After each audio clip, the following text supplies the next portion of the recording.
You are like a brother to me, she used to say for years. So, I finally introduced her to my new girlfriend.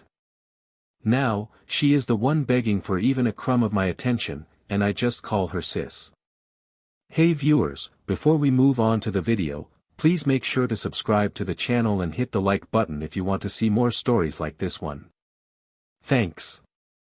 The phone started vibrating on my nightstand, shattering the silence of the room. The screen lit up with her name. Sarah. It was 11:37 at night on a Tuesday. I had been awake since 5 in the morning for a work project deadline that had nearly broken me. The sweet relief of sleep was finally pulling me under when the noise started. I let it go to voicemail. It buzzed again, insistent and relentless. It was a perfect metaphor for the last 5 years of my life. With a sigh that felt like it was dragged out of my very bones, I swiped the screen to accept the call. Sarah, is everything okay? I asked. The response was a wet, hiccuping sob. Jason, she choked out. He ghosted me. Brian. After 3 dates, I thought. I really thought he was different. I closed my eyes. It was the familiar script unfolding once again. I was the understudy who had played this role so many times I could do it in my sleep.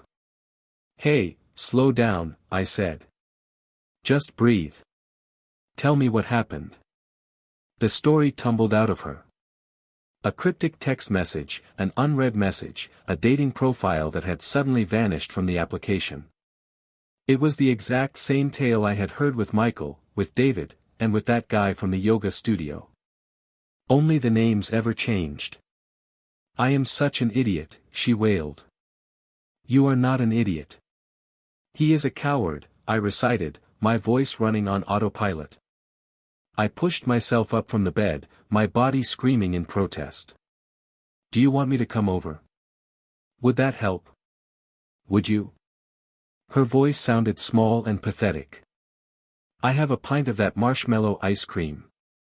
20 minutes later, I was sitting on her couch, watching her destroy a pint of ice cream while she dissected every text message, every look, and every possible meaning behind what happened. I nodded my head in the right places and made sympathetic noises. This was my function. I was basically a high-end household appliance. Jason, the emotional support human. When the tears finally subsided and the ice cream was gone, she looked at me, her big blue eyes still shimmering. I do not know what I would do without you, she said. You are my rock. Seriously, you are like the brother I never had. There it was. The word landed not with a sharp sting, but with a dull, sickening thud. Brother. I had heard it before, of course, a dozen times, maybe more. But tonight, after the exhaustion, and after the sheer repetition of it all, it felt different. It was not just a word, it was a life sentence. It was her neatly and finally nailing me into a box I would never be allowed to leave. I just smiled a tight, thin line. Anytime, Sarah. As I walked out into the cool night air, the camera in my mind finally panned back. I saw the last 5 years not as a slow-burn romance, but as a montage of servitude. It was me driving across town at 2 o'clock in the morning to fix her flat tire. It was me listening for hours as she cried over men who did not deserve her tears. It was me remembering her birthday, the allergy medication her mother took, and the name of her first pet. Meanwhile, she routinely forgot if I took my coffee black or with sugar. I was the foundation of her life. But I was the part that was buried underground, unseen, and expected to bear the weight without ever cracking. The group dinner a week later was supposed to be a celebration. I had landed the Peterson account, which was a promotion that came with a significant pay bump and a corner office. For the first time in a long time, I felt like I had something of my own to share. And so, after the fourth quarter presentation, my boss called me into his office to give me the news. I was sitting at the restaurant with a genuine smile on my face. Our friends, Chris and Emily, were leaning in and listening. Sarah was scrolling through her phone. That is huge, man," Chris said, clapping me on the shoulder. "You have been grinding for that. I know it finally feels like." "Oh my God, you guys, look at this one," Sarah interrupted, thrusting her phone across the table. The screen showed a brooding guy in a beanie hat holding a guitar. "His name is Dylan," she said. "He is a musician. His biography says he is looking for a muse. Can you even imagine?" Emily gave a noncommittal smile. "Interesting, right?" Sarah beamed, completely oblivious to the conversation she had just derailed. "It is so refreshing. Not like the boring corporate types." She patted my arm affectionately as she said it. The condescension felt like a physical blow. The table went quiet. Chris studied his napkin. Emily took a sudden interest in the menu. I felt my face grow warm. I was not just her friend. I was her benchmark for boring. I was a stable, reliable landmark she used to navigate toward more exciting disasters. I said nothing. I just took a long, slow drink of my beer. The victory of my promotion was turning to ash in my mouth. 2 days later, I decided I had to try. Just once. I could not live with the what if. I asked her to meet me at the Grind, the coffee shop where we had spent 100 Saturday mornings together. She arrived buzzing with energy. "So, Dylan and I are talking," she said. "He writes his own songs. Jason, he sent me a voice note of one last night. It was intense." I stirred my black coffee, gathering my courage. "Sarah, we need to talk about us." Her smile did not falter. "What about us?" "When you say I am like a brother, it hurts," I said. I kept my voice low and calm. "We spend all our time together. I am your first call for everything, good or bad. I feel like we are a couple in everything but name." Her smile finally faded, replaced by a look of patronizing patience. She sighed as if she were explaining basic arithmetic to a particularly slow child. "Jason, what we have is special," she said. "It is pure. It is not complicated by all that messy relationship stuff. I love you, but I am in love with the idea of finding a spark. With Dylan, I feel a spark. With you, I feel safe." The words hung in the air between us. Safe. It was the nicest way anyone had ever called me insignificant. "So, I am the safety net," I stated, my voice flat. "You are my foundation," she corrected, her tone implying it was a grand compliment. "There is a difference," I said. And in that moment, I saw it all with terrifying clarity. She was not confused. She was not scared. She knew exactly what she was doing. She would happily let me spend my life holding her up while she danced on my shoulders, searching for a spark that would never, ever be me. I was a utility. I was a comfortable piece of furniture. I was the brother she never had. The confusion and the aching hope that had lived in my chest for years suddenly evaporated. It was replaced by a cold, clean, and absolute certainty. I nodded. I stood up, pulling a $10 bill from my wallet and placing it on the table for my $2 coffee. "Okay," I said, my voice eerily calm. "I understand now. Goodbye, Sarah." I turned and walked out of the coffee shop. I did not look back. I heard a faint, confused Jason behind me, but I just kept walking. The door swung shut, cutting off the sound of her world. And for the first time in 5 years, I could only hear my own. The first week was the strangest. It was not the silence that was deafening. It was the absence of the constant, low-grade hum of her noise. No sudden dramatic texts, no panic calls about a forgotten phone charger or a cryptic message from a man she had just met. The peace was unnerving, like the ringing in your ears that only appears when everything else goes quiet. I did not announce my departure. I did not write a long, cathartic letter. I simply enacted a digital secession. I went into my phone, and with a calm, methodical precision that felt surgical, I blocked her number. I blocked her on Instagram, Facebook, and even the stupid LinkedIn connection she never used. I was the ghost who cleaned up after himself. Her first attempts to breach the void came through the usual channels. Day 1 text from Sarah. Are you mad at me? That is so immature. We are adults, Jason.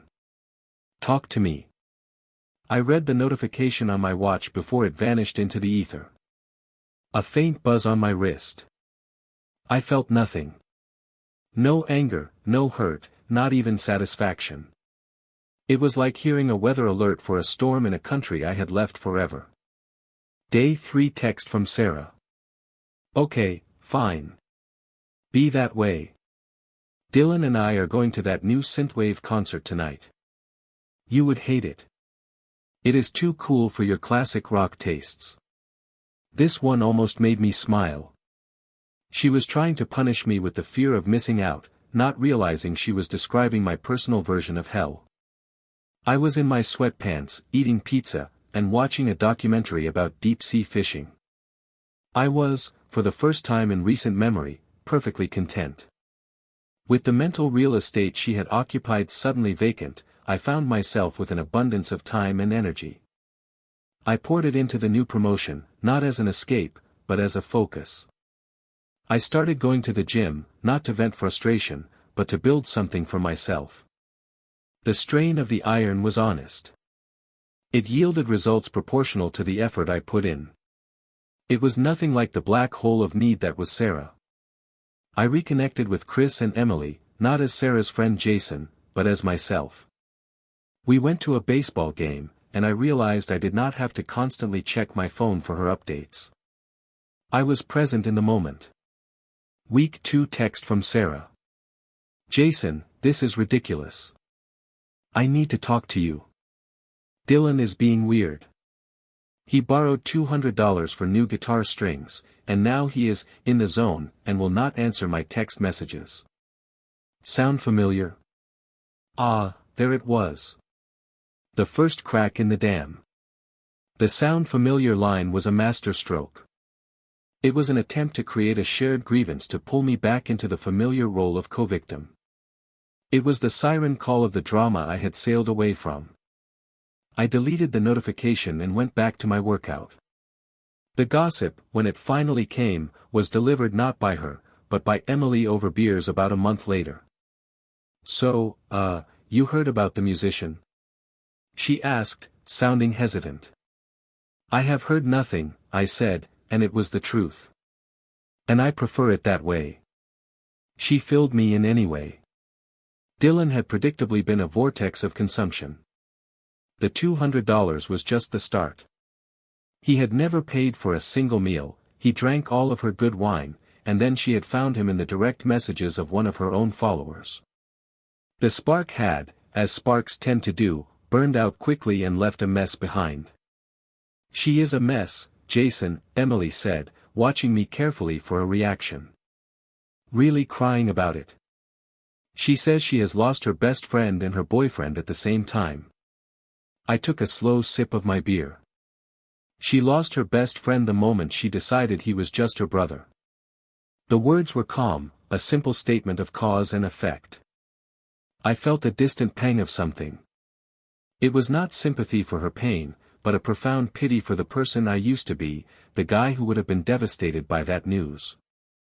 Now, it was just data. It confirmed my hypothesis. The cycle was broken because I had removed myself from the machine. It was in a bookstore, 2 months into my new life, that I met Elena. I was in the architecture section looking for a book on mid-century modern design, a new interest that felt entirely my own. Good choice, a voice said next to me. But if you are just getting into it, this one gives a better overview of the philosophical roots. I turned around. She had intelligent eyes behind stylish glasses and a smile that was curious, not calculating. She held out a different book. Oh, thanks, I said, taking it. I am just branching out. A good thing to do, she replied. Her name was Elena. She was an architect. We talked for 20 minutes right there in the aisle about Frank Lloyd Wright and the sin of decorative excess. It was a conversation, a real back-and-forth exchange. She asked me questions about my work and actually listened to the answers. I asked about her projects and found myself genuinely interested. There was no performance. I was not trying to be her rock, her therapist, or her brother.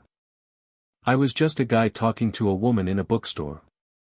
The simplicity of it was revolutionary. We went for coffee, and then dinner. It was easy. It was light. When she talked about a difficult client, I offered a perspective, but I did not try to fix it for her. She did the same for me. It was a partnership, not a service agreement.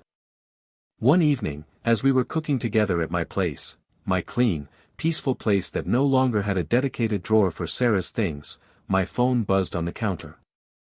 It was a number I did not recognize, but I knew with a cold certainty who it was. Unknown number. 9:14 at night. Jason, it is Sarah. I know you have me blocked. I am using my mom's phone. Please, I am sorry. I see everything so clearly now. He used me. You were the only real thing in my life. Please call me. I showed the phone to Elena. My sister, I said with a wry smile. Elena read it, her eyebrow arching up. Yikes. The desperation is palpable. She handed the phone back.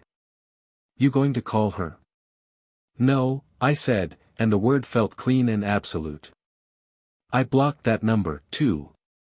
I am exactly where I want to be. And for the first time, I knew it was the undeniable truth. The ghost had not only found peace, he had built a new life, and he had no intention of haunting the old one. The first time she saw us was at the Oak Barrel, a low-lit gastropub Chris had chosen for his birthday dinner. It was 3 months into my new life, and Elena's presence beside me felt as natural as breathing. We were holding hands, our fingers interlaced on the table as we laughed at one of Chris's terrible jokes. I was relaxed, present in a way I never could be when I was on constant alert for Sarah's next crisis. The door opened, casting a shaft of evening light into the room. And there she was. Sarah stood frozen in the entrance of the pub. Her eyes scanned the room rapidly before they finally landed on me. Then, they darted to Elena, to our hands joined together on the table, and then back to my face. I saw the blood drain from her complexion in a visible wave, leaving her pale and stunned. It was the look of someone who had just watched their entire reality rewrite itself without their permission. She recovered quickly, a brittle, performative smile snapping into place on her face. She strode over to our table, completely ignoring everyone else sitting there. Jason, oh my God, I have not seen you in forever. Her voice was an octave too high. Her eyes were locked onto me, desperately trying to pretend that Elena was just a hallucination. Who is this? She asked. I felt Elena's hand give mine a subtle, reassuring squeeze. I smiled, staying calm and polite.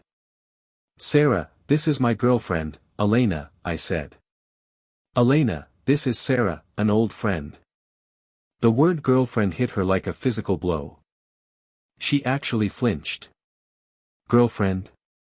She stammered, the fake brightness of her tone cracking. That was fast. She tried to reclaim her territory, turning to Elena with a saccharine smile. I am his best friend. We have known each other for, 5 years. I did not let Elena have to field that one. I looked at Sarah, my expression warm and genuine, and said, my best friend is right here. I turned my gaze back to Sarah, my politeness serving as a perfect, impenetrable shield. It was good seeing you, Sarah. We were just leaving. I stood up, helping Elena with her jacket. I did not look at Sarah again. I guided Elena toward the door, my hand resting gently on the small of her back. There was a universe of intimacy and possession in that simple gesture. I heard a choked, sputtered noise behind us, but I did not turn back. The foundation of Sarah's world had just crumbled, and I felt nothing but the gentle pressure of Elena's shoulder against mine. The dam broke after that. The text messages started again, coming now from a revolving door of new phone numbers. Each message represented a new stage in the cycle of grief. Unknown number. Nostalgia. Jason, it is Sarah. Remember that time we got lost in the rain coming back from the coast, and we sang terrible 80s songs until we found the highway? I miss talking to you. We need to catch up, just as friends. I deleted it. I was with Elena, helping her assemble a new bookshelf. We were building something together. Unknown number. Self-pity. He was a mistake. Dylan. You were right about everything. I was stupid and blind. I see that now. You were the only one who ever really knew me. I am so lost. I showed it to Elena. She shook her head with a mix of pity and disgust. She does not miss you, Elena said, her insight razor-sharp. She misses the service you provided. She was right. It was the most profound truth of the entire situation. Then came the anger. Unknown number. Entitlement. How can you just replace me after everything we have been through? 5 years of friendship and you just throw it away for some random girl you just met? I need you. You do not get to do this. This one, I took a screenshot of. I sent it to Elena with the caption. My sister is having a moment. She wrote back, LOL. Tell her siblings should not be so emotionally incestuous. Block that one, too. We laughed about it. That was the final, glorious freedom. Sarah's drama was no longer my crisis. It was a private joke between me and the woman I loved. Her desperation had become irrelevant, a mildly amusing nuisance. The final confrontation happened, as these things often do, in the most mundane of places. The cereal aisle of the grocery store on a sleepy Sunday morning. I was comparing sugar content, debating between Cheerios and Raisin Bran, when a voice behind me shattered the quiet. Jason. I turned around. She looked hollow. Her hair was pulled back in a messy ponytail, and she wore no makeup. The vibrant, performative energy she always carried was gone, replaced by a raw, trembling exhaustion. She looked like she had not slept in weeks. Sarah, I said, my voice neutral. I placed the box of Cheerios in my cart. Jason, please, she begged. The words tumbled out in a rushed, rehearsed torrent. Just talk to me for 5 minutes. I made a huge mistake. The biggest mistake of my life. I was scared. I was scared of what we had because it was so real, so solid. What I felt for you. It was not brotherly. I was lying to myself. I was an idiot. I love you. She finally stopped, her chest heaving, tears welling up in her eyes. She was laying her soul bare, expecting me to catch it. I looked at her for a long moment. I remembered the nights I spent waiting, the condescending pats on the arm, the brother comments that kept me in my place, and the sheer selfishness of her existence. And I felt nothing. No spark. No anger.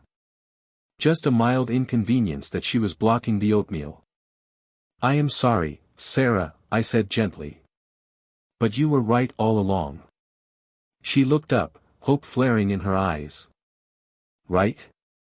Yeah, I said, picking up my cart handle. We make much better siblings. And frankly, I already have a sister. I started to push my cart past her. Wait. She cried, grabbing my arm. What about us? What about everything we built? I gently removed her hand from my arm. We did not build anything, Sarah. I built a pedestal, and you stood on it. I took it down. I have to go, I added. Elena is waiting for me in the produce section. She is making lasagna tonight. I walked away. As I turned the corner of the aisle, I heard a sob escape her throat, but I kept walking. I found Elena weighing tomatoes. She looked up and smiled, a genuine, warm smile that reached her eyes. "Everything okay?" she asked. "Yeah," I said, kissing her forehead. "Just ran into someone I used to know." "Ready to go?" "Ready," she said. We walked out into the sunshine together. I did not look back at the store. I did not check my phone. I just held Elena's hand and thought about lasagna, mid-century modern architecture, and the beautiful, quiet life I had finally claimed for myself. The brother was gone. The man had finally arrived. I did not see the girl I had pined over for years. Instead, I saw a stranger who was causing a scene in the cereal aisle. I felt a distant, academic pity for her pain, but it was the same way I would feel for a character in a sad movie, not a real person in my life. "I appreciate you saying that, Sarah," I said, my tone even and sincere. A flicker of hope ignited in her wet eyes. "So, what does that mean?" she asked breathlessly. "Can we please just go get coffee and talk? Please?" I shook my head gently. A sad, final smile touched my lips. "I am really happy with Elena," I said. "And I am glad we can finally be the friends you always said we were." I paused, letting the full weight of the reversal settle on her. "It is better this way," I said. "Take care of yourself, okay?" I met her gaze, my own eyes clear and utterly devoid of the history she was begging me to revisit. "Sis." The word landed not as an insult, but as a statement of irrevocable fact. It was the ultimate reflection of her own logic, the final brick in the wall of the friend zone. But this time, she was the one trapped on the inside, desperately pounding on the glass, while I was free on the outside. I watched her face completely shatter. The hope, the pride, and the very essence of who she was just collapsed in on itself. She did not say another word. She just stood there, a statue of despair in aisle 7. I did not wait for a response. I pushed my cart forward, the wheels rolling smoothly on the polished linoleum floor. I turned down the coffee aisle, my mind already moving on to the next item on my list. My phone buzzed in my pocket. I pulled it out. It was a text message from Elena. "Do not forget the coffee. And I love you." I smiled, a real, full smile that warmed me from the inside out. I texted back, standing right there in the aisle. "I love you, too." I walked out of the store and into the bright morning sun, the automatic doors swishing shut behind me. Somewhere back inside the store, I knew Sarah was still standing there sobbing, but her sounds were just noise now. They were fading into the meaningless background of a life I had gracefully and permanently left behind. The chapter was closed. My story was just beginning. Thanks for watching. Make sure to subscribe to the channel and hit the like button. What do you think about this story? Share your thoughts in the comments below.